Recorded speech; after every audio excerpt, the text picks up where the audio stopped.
Senhor. E nós oramos agradecidos no nome de Jesus. Amém.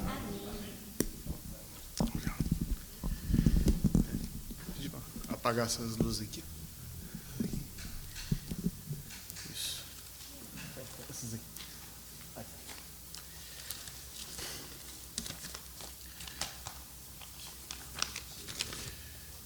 Bom, shalom a todos. Eu fico muito feliz em poder trazer a palavra do Senhor. Trouxe minha esposa aqui para sentar no banco da frente, para não deixar eu passar do tempo hoje. Ela fica fazendo assim, aí eu paro. Muito bem. Tchau. É só olhar para cá, não olhar para lá. Muito bem. Hoje nós vamos falar sobre a Torá e a graça. A pergunta que temos que responder é: será que lá no céu nós vamos ter pessoas que foram salvas por obediência à lei, por se autopurificar, e outras que foram salvas pela graça? Será que é assim?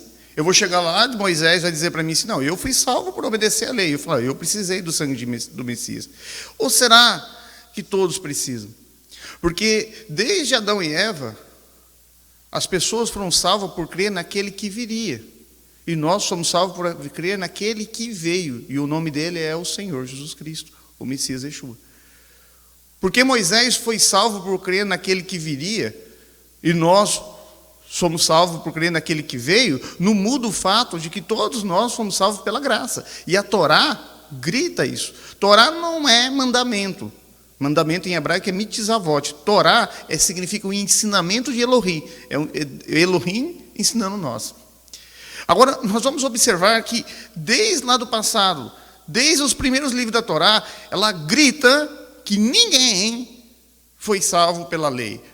Todos foram salvos pelo Messias. A diferença é que desde Adão e Eva, eles foram salvos pelo Messias que viria.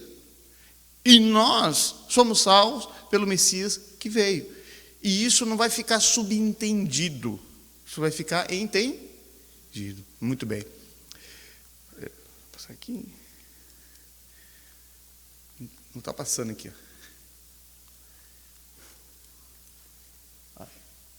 Então, nós vamos ver a Torá e a salvação. Primeiramente, Isaías 53, 7 diz assim: como um cordeiro foi levado ao matadouro. Só que em Gênesis, capítulo 3, verso 21, diz que o Senhor Deus fez roupa de pele de animal para Adão e Eva. Mas não diz qual é o animal. Mas quando eu vou em Apocalipse 13, 8, diz que no livro da vida do cordeiro que foi morto desde o princípio. Então Apocalipse 13 me revela que o primeiro animal a ser morto no mundo foi um cordeiro. Gênesis 3 me revela que Deus fez roupa de pele de animal para Adão e Eva. Quem estava lá no Éden fazendo isso? Jesus. Por quê? Porque a Bíblia diz que nunca ninguém viu o Pai. Se nunca ninguém viu o Pai, quem que Isaías viu sentado no trono? O Messias. Nunca ninguém viu. Quem que desceu para conversar com Adão e Eva? O Messias. Então o próprio Messias no Éden, ele pega um cordeiro, coloca diante de Adão e Eva. Agora Adão e Eva tem que ver um cordeiro ser morto pelo seu pecado. Ele sacrifica o cordeiro. E quando ele sacrificou aquele cordeiro, ele sabia que aquele cordeiro representava ele, que seria um dia sacrificado. E ele faz roupa para Adão e Eva. Mas é interessante notarmos que a Bíblia não diz que ele lavou essa roupa. Quem aqui já tirou a pele de um cordeiro? Tira a pele de um cordeiro e coloca sobre você. Ela está cheia de sangue. Então Adão e Eva saiu do Éden banhado pelo sangue do cordeiro. Um animal pode pecar? Não. Sabe por que um animal não pode pecar? Porque ele não tem cognição. Uma tartaruga, ela nasce muito mais capaz do que um ser humano. Uma tartaruga, quando nasce, ela sabe que tem que cavar para cima e não para baixo. Ela acaba de sair, ela sabe que ela tem que ir para o mar, ela sabe que tem que se esconder. Uma criança humana, quando nasce, se você largar ela sozinha, ela morre. Só que daqui 50 anos, uma tartaruga ainda é uma tartaruga. E um ser humano já está compondo letra, e já se evoluiu, se tornou um batista e está pregando. Então, na realidade, nós temos cognição. E então, Adão e Eva tinham consciência que aquele animal era inocente. Então Adão e Eva têm que ver um cordeiro inocente morrer para pagar os seus pecados. E ele saiu de lá banhado pelo sangue do cordeiro. O plano de salvação gritou diante dele. E nós vamos ver como Adão e Eva foi capaz de transmitir isso, não para todos os filhos, mas pelo menos para um. Olha que coisa interessante. Diz assim: passado algum tempo, Caim trouxe do fruto da terra uma oferta ao Senhor. Abel, por sua vez, trouxe as partes gordas das primícias do seu rebanho. O Senhor aceitou com agrado Abel a sua oferta, mas de Caim não. Observe bem. Sabe que Adão e Eva conversavam com os filhos. Quem é que tem filho sabe, você não conversa com o teu filho? Teu filho não é curioso, não pergunta? Papai, por que vocês foram expulsos do Éden? Fala, porque nós pecamos. Papai, o que aconteceu? Ele falou, olha, o Messias desceu do céu, sacrificou um cordeiro na nossa frente, fez roupa, e nós saímos de lá banhados pelo sangue do cordeiro. Então, o que aconteceu? Você acha que Deus aceitou a oferta de Abel, porque Abel era mais bonito, e Caim era mais feio? Será que foi assim? Não, Abel é mais bonito, eu vou aceitar de Abel. Caim é mais feio, eu não vou aceitar. Não! O que Caim trouxe? Frutas. Fruta tem sangue? Pega um abacaxi, pega uma banana, ele trouxe verduras, pega um pepino, tem sangue? Não. O que Abel fez? Entendeu. Derramou o sangue do animal. E aí Deus aceitou de Abel e não aceitou de Caim, porque tinha o sangue do cordeiro, aquele que viria. Por isso que Paulo diz que tudo era sombra do que viria. Então eles foram salvos pelo sangue do cordeiro. E olha que Deus fala para Caim: Caim, se fizerdes o que é certo, será aceito. Aceito. O que ele está dizendo para Caim é: você não ouviu teu pai Adão? Você não viu como é que eu fiz? Faz o mesmo. O que o teu irmão fez? Derramou sangue do animal. O seu irmão sacrificou aquele animal. Tem muitas pessoas como Caim, tentando comprar a salvação. Mas sem o sangue, você vai acabar como Caim. Mas se você realmente reconhece que o sangue do cordeiro, Abel tinha certeza que aquele animal estava justificando ele. E por isso ele foi aceito. Imagina você conversando com Abel, antes de Caim matar, né? Por que você acha que você foi aceito? Ele diz, não, porque meu pai me contou que o verdadeiro Deus sacrificou um animal e eu fiz o mesmo, para que ele me aceitasse. Teve que haver sangue para que Deus aceitasse Abel, não é porque ele era mais bonito do que Caim. E entenda, tem que haver o sangue do Messias para que a gente entre no céu. Não vamos entrar por nossa beleza. Uma coisa interessante que continua dentro, como a Torá grita, veja bem, nós não saímos ainda da Torá. Diz assim: depois Noé construiu um altar dedicado ao Senhor, tomando alguns animais e aves puros, ofereceu em holocausto. Veja bem, quem salvou Noé fisicamente? A arca.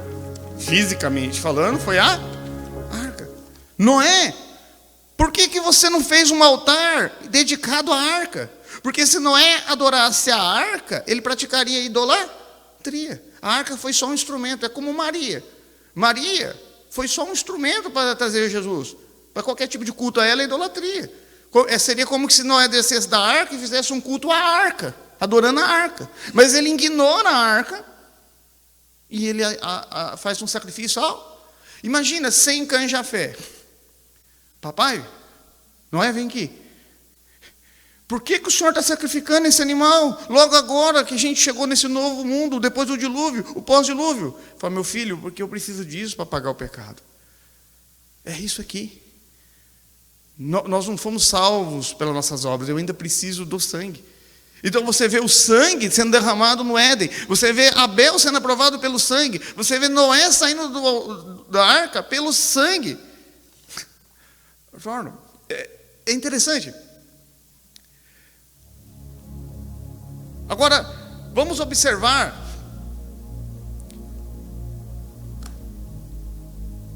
o que está escrito em Êxodo 12, 23. Quando o Senhor passar pela terra para matar o primogênito, verá o sangue na viga e passará por cima. Isso é Páscoa. Pesach é passar por cima. Como o povo foi salvo? Imagine bem, você conversando com Moisés. Moisés, espera aí, Deus falou para você comer a Páscoa com um cajado na mão, erva amarga, o carneiro assado no fogo. Ele falou para você com pão matizar. Mas por que você foi salvo? Por que os primogênitos não morreram? Por causa do cajado na mão? A sandália no pé? O pão matizar? Não, pelo sangue. Pelo sangue. Pelo sangue. Que na obreira. A pergunta é se nós confiamos nesse sangue. Olha a coisa interessante que Moisés fez. Em seguida, leu o livro da aliança para o povo. E eles disseram: faremos firmemente tudo que o Senhor ordenou. Depois Moisés aspergiu o sangue sobre o povo, dizendo: eis o sangue da aliança que o Senhor fez com vocês. Então Moisés pegou o livro da lei e ele leu ao povo. Quando ele acabou de ler, o que Moisés esperava?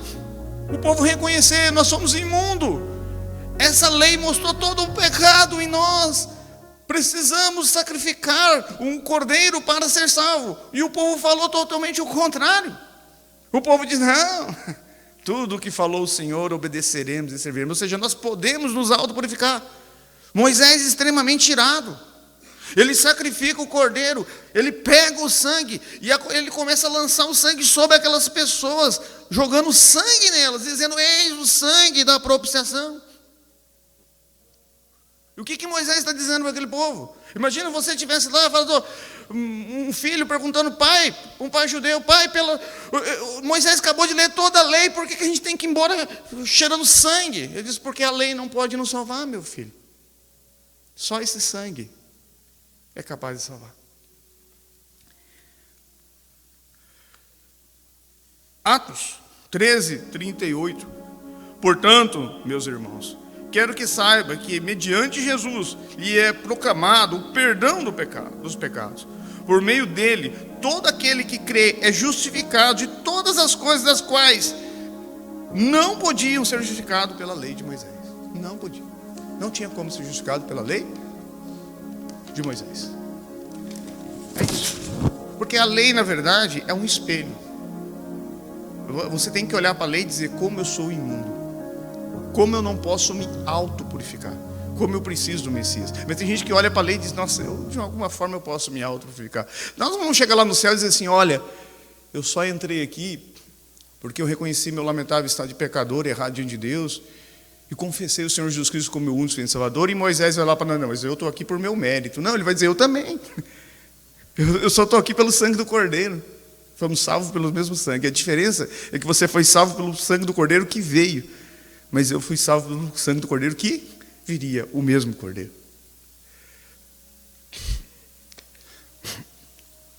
Levítico 4.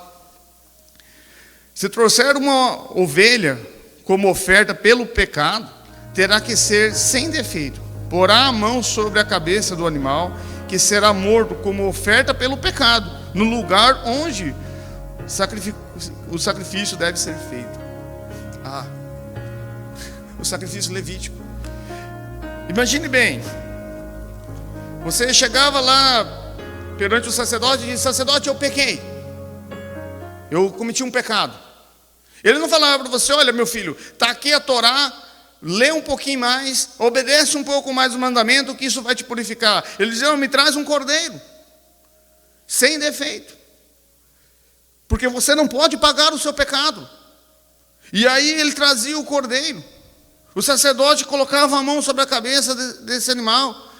O réu confessava o pecado. O sacerdote sacrificava. Ele via aquele animal inocente morrer, o mesmo do Éden. E agora ele sabia. Imagina o pai levando um animal para o sacerdote. Papai, por que você está levando esse animal para o sacerdote? Porque eu pequei, meu filho. Mas papai, nós temos a Torá na nossa casa, nós guardamos o Shabat, nós praticamos a lei. Fala: meu filho, a lei não pode nos salvar, meu filho. Só o sangue desse cordeiro. Romanos capítulo 3, verso 20. Portanto, ninguém será declarado justo diante dele, baseado na obediência à lei. Pois é mediante a lei que nos tornamos plenamente conscientes do pecado. Eu fico pensando, como é que uma pessoa pode tentar comprar a salvação? Como é que uma pessoa pode ser arrogante ao ponto de achar que pode se auto-purificar? É muita cegueira espiritual. Levítico 6. Por sua culpa trará ao sacerdote uma oferta dedicada ao Senhor, um carneiro do rebanho, sem defeito e devidamente avaliado. Não podia ter um defeito nenhum, o sacerdote tinha que avaliar. Dessa forma, o sacerdote fará propiciação por ele perante o Senhor, e ele será perdoado de qualquer dessas coisas, qualquer pecado. O sacerdote catava aquele cordeiro, falava: filho, você reconhece que você pecou? Diz assim: você confessa que você pecou, meu filho? Confesso. Você crê que esse sangue aqui vai pagar seu pecado? E falou: creio, meu. O sacerdote sacrificava e dizia: olha, não vai com dúvida, você está perdoado de todo o seu pecado, porque você creu no sangue do cordeiro. Então sim, ninguém vai ser salvo pela lei. Moisés não foi salvo pela lei, nenhum sumo sacerdote coenhagado foi salvo pela lei, nenhum levita foi salvo pela lei. Gálatas 3:11. É evidente que diante de Deus ninguém é justificado pela lei, pois o justo viverá pela fé. Samuel, 1 Samuel 7:9. Então Samuel pegou um cordeiro ainda não desmamado e o ofereceu inteiro ao holocausto ao Senhor. Ele clamou ao Senhor por favor de Israel, e o Senhor lhe ouviu. Imagine bem, os filisteus estavam cercando Israel, um exército 20 vezes maior. E aí eles vão até Samuel, dizem: Samuel, o que nós vamos fazer? Samuel não pegou a Torá e diz: olha, cada um lê um pouco aqui e vamos obedecer um pouco mais para ver se Deus nos salva. Samuel pegou um cordeiro diante do povo, colocou, sacrificou, todos viram sangue descendo, e Deus trovejou e deu a vitória sobrenatural para Israel. Imagina uma mulher casada com um guerreiro. Você chama ela e fala: minha senhora, por que a senhora não está sepultando o teu marido agora que perdeu a batalha para os filisteus? Por que o seu marido está saudável, sem nenhum corte, e os filisteus todos mortos? Ele diz: porque Samuel sacrificou um cordeiro. Sabe, quando você vai para a batalha contra um exército 20 vezes maior, um profeta sacrifica um cordeiro diante desse exército, e o exército cai, a glória é toda de Deus. Então, quando você reconhece a sua incapacidade de autopurificação, você tira o seu ego de lado, a glória é toda do cordeiro. A pergunta é se a gente quer dar essa glória a ele. Davi: purifica-me com esopo e ficarei puro, lava-me e mais branco do que a neve serei. Ele está clamando pelo quê? Pela Páscoa. O que Deus falou em Êxodo 12:22? Pega o esopo, que era uma planta cheirosa, molha o sangue do cordeiro e passa. Olha que Davi falou: purifica-me, Senhor, com esopo, ou seja, com o sangue da Páscoa que era passado no esopo, e ficarei puro. Salva-me, Senhor, e serei. Se você conversasse com Davi, fala: Davi, você consegue se autopurificar? Ele falou: Deus, de jeito nenhum, Deus me livre. É insanidade espiritual tentar pagar o pecado. Se você tentar se autopurificar, você vai acabar na condenação eterna. Jó, lembra? Jó era um edomita. Lembra? O livro de Jó não é uma parábola. Parábola não tem nome próprio. Um livro de Rodrigo Miguel Vilas Boas, o Carmo, simbologia bíblica, dedicado à primeira igreja batista de Fátima do Sul. Muito bem. Acho que vocês já ouviram falar. De madrugada ele ofereceu um holocausto em favor de cada um deles, dos seus filhos, deles e seus filhos. Pois pensava: talvez um dos meus filhos tenha lá no íntimo pecado ou blasfemado contra Deus. Essa era a sua prática diária de Jó. Imagina bem você conversando com o Jó. Jó pegava um animal para cada filho e ia lá. Falava, Jó, peraí. Por que você sacrifica um animal para cada filho? Fala, porque meus filhos e eu não podemos pagar nosso pecado. Jó, eu preciso do sangue desse animal para pagar o meu pecado. Eu preciso do sangue do cordeiro. Os meus filhos não podem. Alguém aqui é uma pessoa mais justa que Jó? Alguém aqui é uma pessoa melhor do que Jó? E Jó tinha absoluta certeza que ele não podia pagar o seu pecado, que ele precisava do sangue do cordeiro. Então ele sacrificava um cordeiro para pagar o pecado dele, e ele sacrificava um cordeiro para cada filho dele. Se você conversasse com Jó, Jó ia dizer assim, não, mas Jó, você é um homem justo, você é um homem bom. Ele disse, mas por mais que eu sou um homem justo, por mais que eu sou um homem bom, eu não posso pagar o meu pecado, eu não posso me autopurificar. Vamos entender isso. Mandamentos que não obedecemos. Vamos ver se a gente consegue ser salvo pela lei, se alguém consegue. Deuteronômio 6, 5. Ame o Senhor teu Deus acima de todas as coisas, com toda a sua força e toda a sua alma. Deixa eu dizer uma coisa para vocês. Eu não amo a Deus acima de todas as coisas. E se alguém aqui disser para mim que ama, eu chamo ele de mentiroso.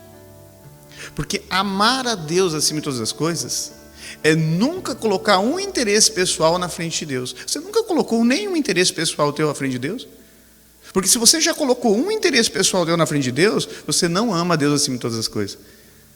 Nós não cumprimos esse mandamento. Eu, Rodrigo Miguel Vilas Boas do Carmo, eu não cumpro esse mandamento. Nunca, nenhuma palavra torta sai de sua boca. Quem cumpre esse mandamento? Efésios 2, 9.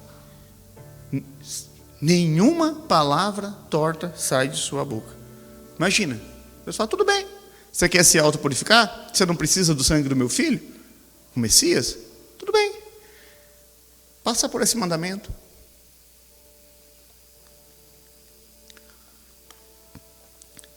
Nenhuma raiz de amargura esteja em vosso coração. Gente, nenhuma raiz de amargura. Sinceramente, seja sincero com você mesmo. Quantas vezes a gente tem que se segurar para não fazer a coisa errada? Quantas vezes a gente sente raiz de amargura? Nenhuma raiz de amargura. Quem passa por um mandamento desse? Não se deixe vencer pelo mal, mas vença o mal pelo bem. Vamos ser sinceros. Todas as vezes que alguém fez um mal para você, você pagou com bem? Você nunca pagou o mal com mal. Você pode chegar perante Deus e dizer, esse mandamento aqui, Deus, estou 100%. Porque lá na terra, todas as vezes eu paguei o mal com o bem. Alguém passa por um mandamento desse?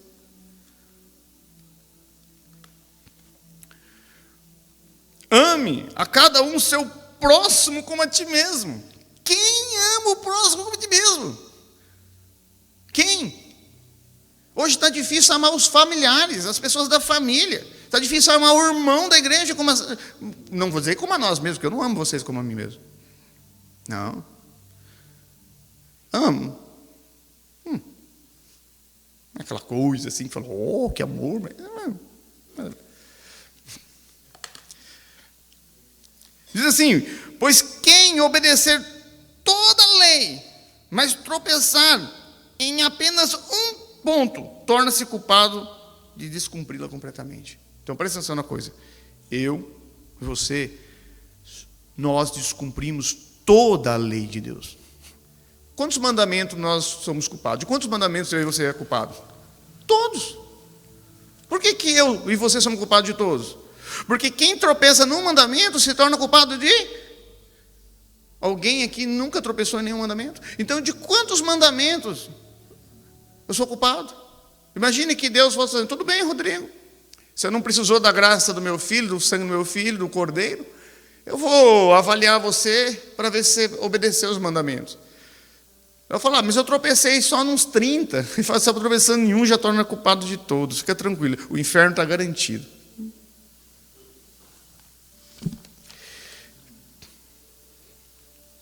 Gálatas 2,16. Sabemos que ninguém é justificado pela prática da lei, mas mediante a fé em Jesus Cristo. Assim nós também cremos em Jesus Cristo para sermos justificados pela fé em Cristo e não por práticas da lei, porque pela prática da lei ninguém será justificado. Olha, Paulo está dizendo, eu também creio em Cristo porque eu não posso ser salvo pela lei. Ninguém aqui obedeceu a lei mais que Paulo. Alguém aqui obedeceu a lei mais do que o fariseu Paulo? Paulo era irrepreensível na lei. E ele disse, eu não posso ser salvo pela lei. Alguém aqui é uma pessoa mais dedicada à obra de Deus do que Paulo? Então, esses são alguns mandamentos que nós não obedecemos. Eu poderia citar mais de 200 mandamentos aqui que eu e você não obedecem. Afirmações incontestáveis. Vamos ver algumas afirmações incontestáveis que transformaria a palavra de Deus em mentirosa se Jesus não fosse o único e suficiente Salvador. Veja bem. Ou Jesus, Yeshua, é o único e suficiente Salvador, ou a palavra de Deus é mentirosa. Então nós vamos ver algumas afirmações incontestáveis, que transforma Deus em mentiroso se o Messias não é o único e suficiente Salvador. Não há salvação em nenhum outro, pois debaixo do céu não há nenhum outro nome dado entre os homens pelo qual importa que sejamos salvos. Se tem algum outro nome, isso aqui é mentira. Ninguém vem ao Pai a não ser por mim. Quem disse isso? Que parte ninguém? As pessoas não entendem. Então isso é mentira? Tendo provado, Jesus disse, está consumado, Michelin, em hebraico. Com isso, curvou a cabeça e entregou o Espírito. A palavra hebraica, Michelin, significa completamente pago, quitado. Então o Messias disse, Michelin, quitado. Se ele não é o único e não é o suficiente, então não está quitado. Então isso aqui não é verdade. O próprio Espírito, referente ao Espírito Santo, testifica com o nosso Espírito que somos filhos de Deus. Quem tem certeza da salvação, tem o Espírito Santo de Deus. E a palavra de Deus que não mente diz que esse Santo Espírito, o Ruach HaKodesh, testifica com o nosso Espírito que somos filhos de Deus. Como uma pessoa pode ter a fé em Cristo, crer que Ele pagou seus pecados e não ter certeza da salvação? Se a própria palavra diz que o Espírito Santo de Deus testifica com o nosso Espírito que somos filhos de Deus. Dizer que é um crente e não ter certeza da salvação é insanidade espiritual. Eu sou a porta. Quem entrar por mim será salvo. Isso é uma afirmação muito ousada. Mas a gente lê isso. Jesus diz, eu sou a porta. Para ser salvo, entra por mim. No dia seguinte, João viu Jesus aproximando-se e disse, veja, eis o Cordeiro de Deus que tira o pecado do mundo. O que é o Cordeiro para a mente judaica? Pensa, o que é Cordeiro para a mente judaica? O que a gente viu lá no Éden? O Cordeiro? O que nós vimos com Abel? O que nós vimos com Moisés? O que nós vimos com os levitas? O que é cordeiro para a mente judaica? Substituição, perdão, salvação.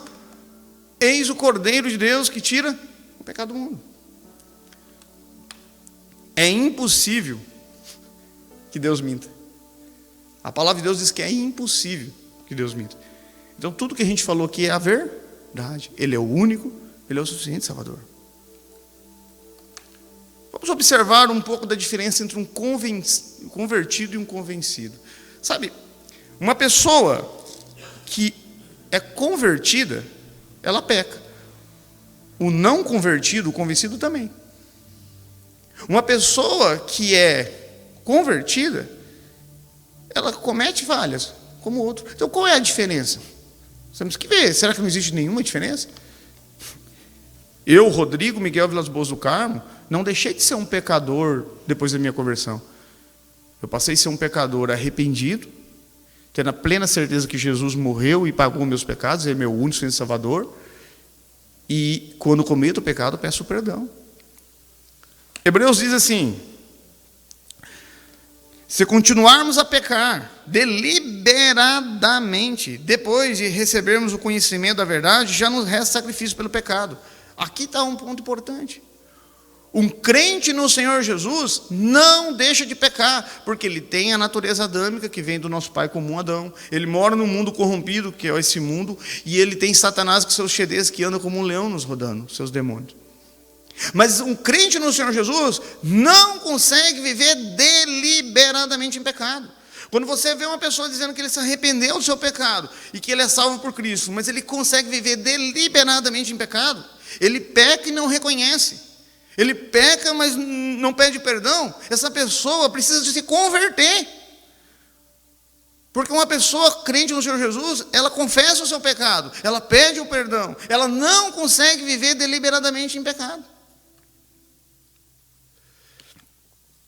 Tiago 2,18. Mas se alguém disser, você tem fé e eu tenho obra, mostra-me sua fé sem obras, que pelas obras te mostrarei a minha fé. Tiago disse que a salvação é pelas obras. Ele disse que mostre-me sua fé sem obras, que pelas obras eu sou salvo. Ele diz o seguinte: como eu materializo a minha fé? Parando de pecar. Bom, vamos supor, se o pré-requisito para ser salvo ou demonstrar a fé for parar de pecar, ninguém que demonstra a fé. Alguém aqui parou de pecar? Mas a questão é que pelas obras eu materializo a minha fé. Nós demonstramos a fé que temos pelas obras, mas não somos salvos por ela. Efésios 2,8. Pela graça sois salvos mediante a fé, isso não vem de vós, é o dom de Deus, não por obras para que ninguém se glorie. Então o Tiago está dizendo uma forma de nós materializarmos. Eu materializo, mas é uma obra perfeita? Claro que não. Quem aqui pratica uma obra perfeita? Temos a natureza adâmica, temos o mundo contaminado, temos Satanás e seus xedês, somos imperfeitos. Não somos uma igreja perfeita, porque somos compostos de pessoas imperfeitas.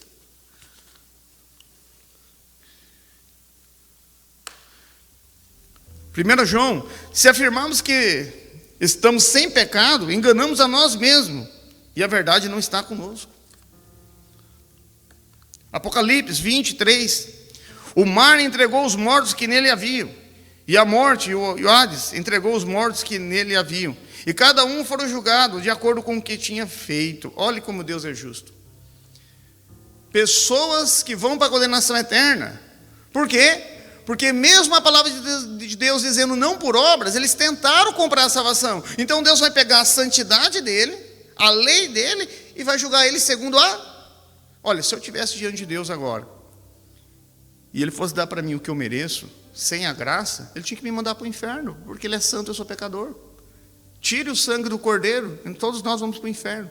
Essas pessoas que vão estar no trono branco, vão estar tentando comprar a salvação. Deus vai dizer, tudo bem, você acha que pode salvar pelas suas obras? Eu vou julgar você pelas obras vão para o inferno. Olha que registrado em Isaías 64:6. Somos como um imundo, todos nós, todos os nossos atos de justiça, não injustiça, são como trapo imundo. Por que isso? Porque quando eu ofereço as minhas boas obras, quando eu ofereço as minhas boas atitudes em troca de demonstrar, materializar a minha fé, em troca de galardão, isso é aceito diante de Elohim. Mas quando eu ofereço as minhas boas obras, quando eu ofereço os meus atos de justiça, em troca de comprar a salvação, é como um trapo da imundícia. É nojento diante de Deus. Porque eu estou tentando elevar a minha boa ação ao que Cristo fez por mim na cruz. É insanidade espiritual.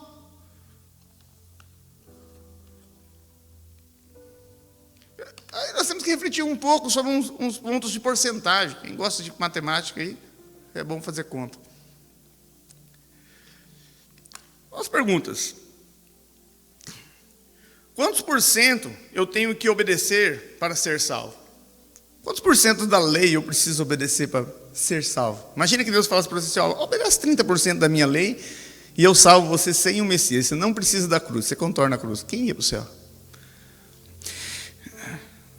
Quantos por cento eu tenho que desobedecer para perder a salvação? Imagina que Deus fala assim, tudo bem, Você foi salvo pelo sangue do Messias, mas você se mantém salvo pelas suas obras. O sangue do Messias não é poderoso o suficiente para te manter salvo. Quantos por cento eu tenho que obedecer da lei para me manter salvo? Imagina que Deus fala, tudo bem, o sangue do meu filho te salvou. Da agora para frente é só você não pecar mais, que daí você é salvo. Eu já ia começar a pedir para Deus uma vida bem longa, porque no final dela eu ia para o inferno. Quantos por cento eu tenho que desobedecer para me manter? Quantos por cento eu tenho que obedecer para me manter salvo? E quantos por cento eu tenho que obedecer para me manter salvo? Quantos por cento ficou para que eu pagasse? Veja bem, o Messias disse na cruz, está com? Então quantos por cento ficou para mim pagar do meu pecado? Não é um acordo, olha, o Messias pagou 90%, 10% eu pago com as minhas obras. Observe bem, e se o nome de alguém não foi encontrado no livro da vida, esse foi lançado para dentro do lago? Presta atenção na coisa, Deus não tem borracha. Deus não me colocou no meu nome no livro da vida no dia que eu me converti lá. Ele colocou antes da fundação do mundo. Por quê? Porque Ele é onisciente, Ele sabia que eu ia me converter. Se você se converteu, o teu nome já está no livro da vida antes da fundação do mundo, porque Ele é onisciente, Deus não tem borracha. Imagina que salvação perdesse. Aí um irmão se converteu, vou pegar o exemplo aqui, o Nelson se converteu, Deus chama um anjinho e fala, anjinho, coloca o nome do Nelson lá no livro da vida. Aí o Nelson caiu da graça, anjinho, paga o nome dele no livro da vida. Aí pediu perdão, voltou, anjinho, coloca o nome no livro da vida. Pecou de novo, tira, eu estou com dó desse anjo. Coitado desse anjinho, vai assim. Não, Deus é onisciente. E a salvação é completa. O Messias nos salvou e Ele nos mantém salvo. É pelo seu sangue. Eu não fui salvo pelo Messias e me mantenho salvo pelas minhas obras. Eu fui salvo pelo sangue dele, eu me mantenho salvo pelo sangue dele. E qualquer outra pessoa que não crê nisso, ela está caminhando para a condenação eterna, por mais religiosa que ela seja. Por mais zelosa que ela seja de sua religião. Ela precisa de salvação. Vamos ver um pouco sobre significados. Às vezes a gente tem que refletir sobre significados. Incapacidade, falta de capacidade, falta de aptidão. Grave isso. O que é incapacidade? Falta de aptidão. Único, sem outro igual, um só no seu gênero. Então, incapacidade, 100% não capaz. Único, algo do seu gênero. Suficiente, que basta, que é suficiente. Então presta atenção numa coisa. Eu tenho que reconhecer a minha incapacidade de autopurificação. E eu tenho que reconhecer que Jesus é o único e suficiente Salvador. É isso ou é a condenação eterna?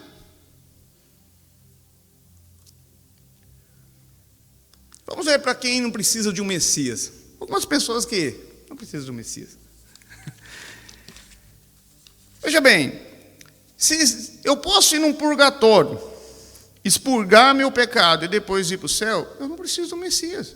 Não precisa ser um Einstein para pensar nisso. Veja bem, eu morro, eu vou no purgatório. Aí eu expurgo meu pecado. Eu chego lá no céu, o Messias está lá sentado no seu trono. Ele diz, olha, eu sou o seu único e suficiente Salvador. Eu digo, nossa, eu acho que o senhor está um pouco enganado. Na verdade, eu pequei bastante lá na terra. Depois eu fui para um purgatório. Eu expurguei meu pecado e estou aqui. Pelo meu mérito. Então, uma pessoa que acredita no purgatório não precisa de um Messias. Doutrina. Pessoas que acham que é salvo por obedecer a doutrina da sua igreja, da sua denominação. Então eles acham assim, não, enquanto eu estiver dentro dessa igreja aqui obedecendo a doutrina dela, eu estou me autopurificando. Mas se você pode ser salvo pela doutrina, você não precisa de um Messias. Imagine bem, você chega lá no céu, pergunta para um batista, por que você foi salvo? Ele vai dizer para você, porque lá na terra, eu reconheci meu lamentável estado de pecador e errado diante de Deus, a minha incapacidade de autopurificação, e confessei o Senhor Jesus Cristo como único Senhor e Salvador. Ele vai dizer, que interessante, mas eu estou salvo aqui porque eu entrei numa igreja, obedeci a doutrina dela, bem certinho e me autopurifiquei. Fala, que interessante, né? Causaste boa impressão? Não, isso não vai acontecer. Quem tenta se autopurificar não vai estar no céu, vai estar no inferno, em Geema, com Satanás e seus xadrezes, seus demônios. Boas obras. Pessoas que transformam as boas obras na sua salvação. Não, eu não vou para o inferno porque eu sou uma pessoa boa. Bom, se você pode ser salvo por ser uma pessoa boa, por que o Pai Celestial enviou o seu Filho para morrer por nós? Veja bem, se eu posso ser salvo por ser uma pessoa boa, o que o Pai Celestial fez foi uma insanidade. Ele manda o seu Filho para morrer por mim. E eu falo, Pai Celestial, por que o Senhor vai fazer isso? Eu posso me autopurificar, porque eu sou uma pessoa boa. Eu não preciso do sangue do seu Filho. Eu não preciso reconhecer a minha incapacidade por autopurificação. Pelo contrário, eu tenho a capacidade de me autopurificar. Tem que ser muito arrogante em achar um negócio desse. Tem que ignorar a cruz. Quem não precisa do Messias? Quem comprou indulgência. O que acontecia para encher os cofres do Vaticano de dinheiro? Indulgência. Padres vendendo salvação. Agora, uma pessoa que foi lá, ele comprou um escapulário e ele acredita que o fato de ele estar usando aquele escapulário, ele não sofrerá o fogo eterno. O fato dele ter comprado uma indulgência lá, que um padre assinou, ele comprou a salvação. O que ele está dizendo? Que aquele papel assinado por um padre é a salvação. Que ele não precisa de um Messias. Essa pessoa está caminhando para o céu. Essa pessoa vai fazer o quê? Esse documento assinado pelo padre lá vale a mesma coisa do sangue do Messias. Você acha que o Pai Celestial vai fazer o quê? Vem aqui, meu filho. Não, vai mandar para o inferno. Guarda do Shabat. Aperta esses pessoal dessas seitas para você ver. Eles falam, não, Jesus é o único e suficiente Salvador. Eu falo assim, mas e se a pessoa não guardar o Shabat de lá? Não tem como ser salvo. Então a fé dele está no Shabat. A fé dele está no Shabat. Reencarnação. Você conversa com um espírito, ele vai dizer, não, a gente vai reencarnando, e aí vai sofrendo até um momento que alcança a luz. Então não precisa do Messias. Isso aqui. Aqui se faz, aqui se paga. Ué, aqui se faz, aqui se paga? Então se o que paga o meu pecado é o meu próprio sofrimento aqui, eu não preciso de um Messias. Não, religião. Eu não vou para a condenação eterna porque eu sou religioso, eu sou zeloso da minha religião, eu sigo a minha religião. Tudo bem. Então você transformou a tua religião no teu Messias. Criacionista. Não. Eu vou para o céu porque eu creio que Deus existe. Então não precisa do Messias. Honesto. Não, eu já vi pessoas, não, eu não vou para o inferno porque eu sou uma pessoa honesta. Veja bem, honestidade não é virtude. Honestidade não é virtude. Honestidade é um dever de todo cidadão. Se você é desonesto, nós temos que te punir. É claro que nesse país está difícil punir desonesto, mas enfim, honestidade não é virtude, é um dever de todo cidadão. Batismo. Não, eu vou ser salvo porque eu fui batizado. Lucas 23, o que Jesus falou para aquele ladrão na cruz? Hoje estará comigo e ele não tinha sido batizado. O que Paulo falou em Colossenses? Isso aconteceu para que vocês foram sepultados com Cristo no batismo. O batismo é um testemunho de que você foi sepultado e ressuscitado. Quando você vai emergir uma pessoa na água, simboliza que ela foi sepultada com Cristo. Quando tira, ressuscitado. Mas batismo não completa a salvação. Fala, mas na Bíblia diz que aquele que crê e for batizado será salvo. Sim, mas diz que aquele que crê também será salvo. O que você está pagando para uma pessoa numa UTI? Você vai falar o que para ele? Fala, se você não melhorar para a gente pôr você num tanque, você não pode ser salvo? Olha o que Paulo falou. Pois Cristo não me enviou para batizar, mas para pregar o Evangelho. Paulo, se batismo salva, o que Paulo acabou de falar aqui? Que Cristo não chamou ele para salvar ninguém, para levar a salvação para ninguém. Porque ele diz que Cristo não me levou eu para batizar. Tomar ceia. Não, eu sou salvo porque eu tomo a Santa Ceia. Ou a Santa Ceia completa a salvação. Então o sangue de Cristo não foi suficiente, você tem que fazer esse ritual da Santa Ceia. Não, a Santa Ceia é um momento que a gente testemunha o Deus triuno e fala da sua morte até a sua vinda, porque o cálice simboliza o sofrimento, o vinho simboliza o sangue, o pão simboliza o corpo, uma representação desse Deus. Sem derramamento de sangue não há perdão. Então, o objetivo dessa palestra é deixar bem claro que nós não podemos deixar de falar a verdade mesmo que doa. Uma pessoa que não reconheceu o seu lamentável estado de pecador e errado diante de Deus e confessou o Senhor Jesus Cristo como seu único suficiente Salvador, ela está caminhando para o inferno. E se nós não falarmos a verdade dessa pessoa, nós vamos deixar essa pessoa nesse mesmo caminho. Então nós precisamos falar a verdade. E a verdade é que ou é o Messias ou é a condenação eterna. Não há um meio termo. Shalom. Muito obrigado.